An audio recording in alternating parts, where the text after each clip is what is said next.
Oi, pessoal. Dando continuidade aqui às nossas aulas, nós vamos falar agora de talalgias. O que é talalgia? Talalgia é toda e qualquer dor da região de trás, da região posterior do pé, da articulação chamada articulação de Chopin, entre o calcâneo e o talos, entre o calcâneo e o cuboide, para trás. São diversas os tipos de talalgia, mas a talalgia mais comum é essa daí, chamada fascite plantar, que algumas pessoas chamam de esporão de galo, esporão de calcâneo, esporão do Chico, do Zé, que na realidade é uma degeneração, uma inflamação nessa região da fáscia plantar. É a causa mais comum de dor no calcâneo, extremamente prevalente, acomete 1 a cada 10 pessoas. E uma doença democrática. Acomete o gordo, acomete o rico, acomete quem faz atividade física, acomete o sedentário. Essa doença ela tem uma fisiopatologia associada à anatomia peculiar, que tem pouca elasticidade da fáscia, que mostra também uma degeneração progressiva. É muito importante lembrar que existe uma associação de uma inflamação, de uma neurite, no nervo plantar medial do abdutor do quinto dedo. Então, algumas pessoas cursam com dor ou começam o quadro com dor nessa região e às vezes é confundido e esquecido esse sintoma. E por que as pessoas chamam isso de esporão de galo ou esporão de calcâneo? O esporão tem alguma coisa a ver com a dor? Não. Né? Boa parte das pessoas tem dor e não tem esporão, e boa parte de pessoas que têm o esporão não tem dor. Então o esporão acontece na realidade por um processo de vicariância, por um processo que é uma degeneração natural e um turnover que aquela fáscia leva e acaba criando uma situação de um esporão ou de uma calcificação da região, não tendo relação direta com a patologia. E como é o quadro clínico da fascite plantar?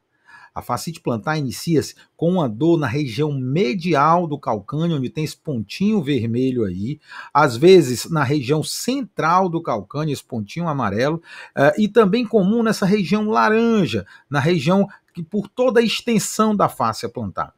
A primeira pisada da manhã é sempre a mais dolorosa. E boa parte dos quadros, lembrando que se tem uma neurite do abdutor do quinto dedo, podem cursar também com uma dor, ou às vezes dormência, nessa região no abdutor do quinto. Então, uma jovem senhora de 30, 40 anos, com dor na região medial do calcâneo, ao acordar pela manhã, gente, ela tem uma suspeita muito forte de fascite plantar. Certo? Como é que você vai fazer o diagnóstico? Qual o diagnóstico diferencial deve ser feito em relação à fascite plantar? Há uma diversidade de diagnósticos diferenciais. Por incrível que pareça, ortopedia também é medicina. Então, você precisa fazer diagnósticos diferenciais para que diagnósticos importantes não passem por você. Então, esses são alguns dos diagnósticos diferenciais que devem ser lembrados. A síndrome do túnel do tarso, que é um processo inflamatório nessa região do túnel do tarso, que tem uma clínica diferente. A clínica, normalmente, você tem um sinal de Tinel positivo na região retromaleolar medial. A fibromatose plantar também é um diagnóstico diferencial muito prevalente. Ela se diferencia da fascite, porque a fascite é um processo inflamatório. A fibromatose, você tem diversos fibromas, ou às vezes um fibroma único na região, provocando dor. A atrofia do coxim gorduroso do calcâneo também é um diagnóstico diferencial e cada vez mais comum, principalmente no indivíduo que faz infiltrações, principalmente de uma maneira equivocada. Às vezes, quando você faz uma infiltração da região plantar para cima, esse corticóide permeia o coxim gorduroso do calcâneo e promove uma atrofia deste. Isso é um problema de dificílima solução dentro das patologias do tornozelo e pé. No corredor, também encontramos as fraturas de estresse do calcâneo, ou seja, que você já deixa de ter um problema na face e tem uma lesão propriamente óssea. Tumores, doenças sistêmicas, como espondilite anquilosante, também são diagnósticos diferenciais. Na criança, quando aparece com dor no calcâneo, às vezes confundindo com fasciite, ela tem na realidade uma apofisite, um processo inflamatório na fise de crescimento, para onde esse calcâneo vai crescer, chamado apofisite de Sever. Todos esses diagnósticos diferenciais primam por você pesquisar essas doenças. Entretanto, no quadro clínico tradicional da fascite plantar, os exames complementares necessários para se fechar o diagnóstico são os que estão aí nessa tela ao lado, ou seja, nenhum. Então você só deve solicitar, ou pelo menos só, na primeira instância, a clínica é soberana no diagnóstico de fascite plantar, ou seja, dor na primeira pisada da manhã, na região do calcânio medial, principalmente em senhoras que sejam obesas, ou mesmo indivíduos que sejam encurtados ou tenham um encurtamento muito grande, o diagnóstico a ser lembrado é sempre a fascite plantar, não tendo necessidade de exames complementares. Entretanto, se você tem falência do tratamento ou na sua clínica, na sua anamnese, se vê alguma situação de desconforto, ou que você não fecha o diagnóstico de fascite plantar, diversos são os exames que você pode solicitar de acordo com a sua suspeita diagnóstica feita no quadro inicial, no quadro quando você vai buscar a sintomatologia clínica. Então você pode, além de radiografias para buscar situações de tumores ósseos, ultrassonografia, onde você faz o diagnóstico diferenciais com fibromatose plantar, exames de sangue quando você está pensando em alguma situação de doença importante, como por exemplo espondilite anquilosante, a ressonância magnética por óvulo é o exame gold standard, onde você está, além de ver fibromatose plantar, pode ver tumores de partes moles, a própria fratura de estresse, e quando se suspeita de uma síndrome no túnel do tarso, que é um processo inflamatório do nervo tibial, a eletroneuromiografia é um exame importante que pode ser também realizado.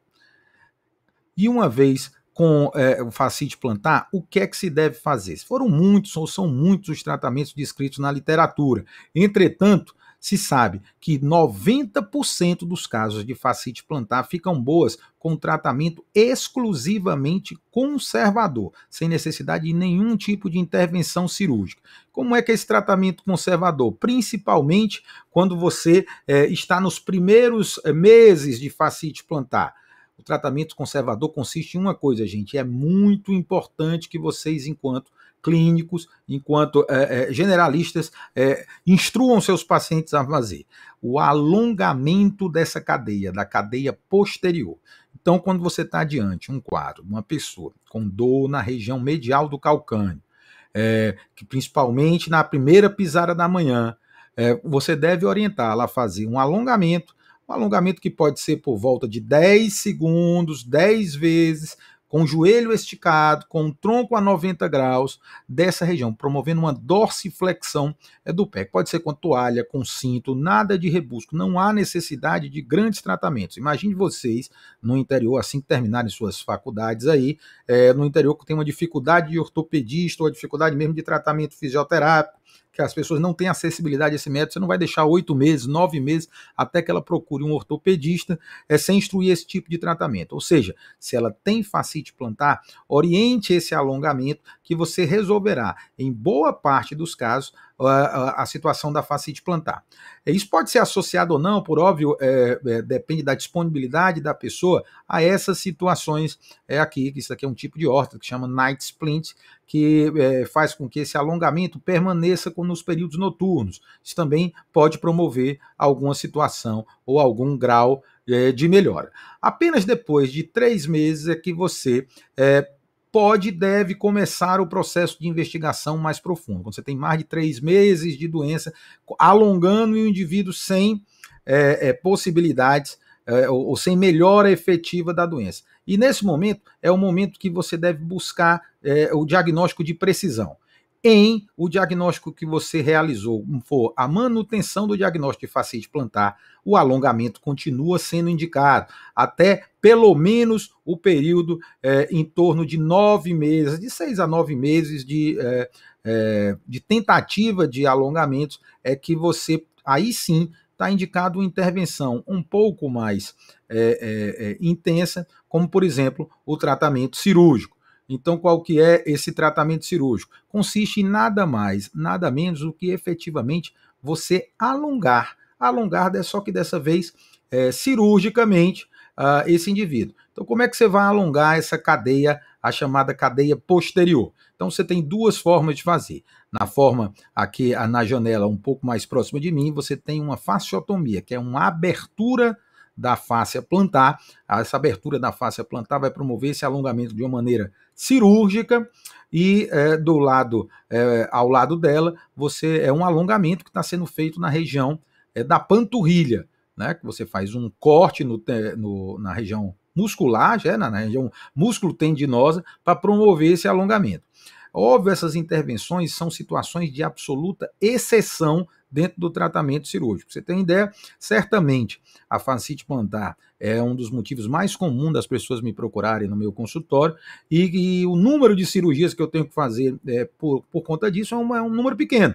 Então, essa relação efetivamente é pequeno desde que se passe por um processo de diagnóstico muito importante ou muito intenso, e bem como a instituição do tratamento adequado.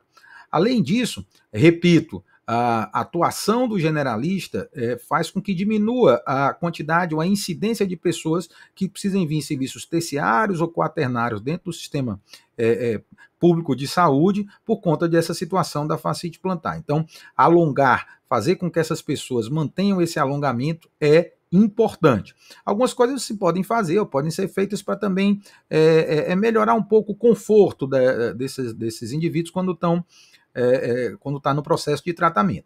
Uma das coisas relevantes, somente nas mulheres, é além de promover o alongamento, no dia a dia, né, fazer com que ela ande um pouquinho de salto. Vocês meninas aí que já tiveram fascite plantar, quando anda com um saltinho um pouquinho pequenininho, de 2, 3 dedos, é um salto suficiente para que melhore um pouco esse sintoma, não retirando, obviamente, a situação de que você mantenha o alongamento como forma de tratamento da doença.